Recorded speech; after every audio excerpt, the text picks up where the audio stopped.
Bonjour à tous et bienvenue dans votre journal des produits de bourse de l'Obsa du jeudi 18 juillet. Et Paris s'inscrit en hausse de 0,55% à 3872 points.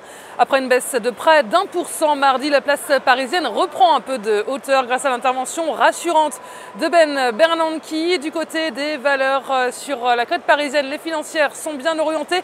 Crédit Agricole est à plus 0,83%, BNP Paribas avance de 0,75%. En revanche, Société Générale cède 0,07%.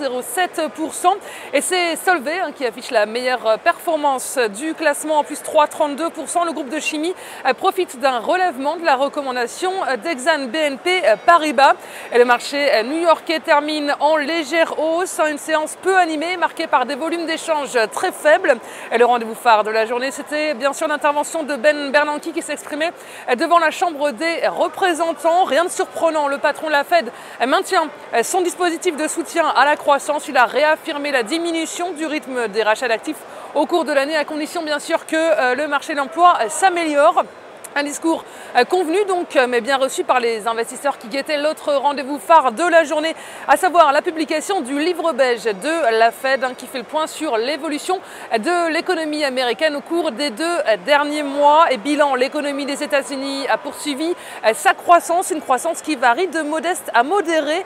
Et les opérateurs ont accordé peu d'importance aux statistiques immobilières publiées dans la matinée.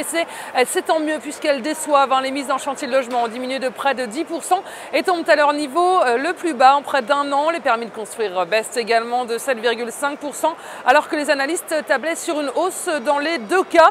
Et un mot du côté des valeurs aux États-Unis, les publications d'entreprises se poursuivent. Et Bank of America, tiré par la bonne performance des marchés, prend un peu plus de 2%.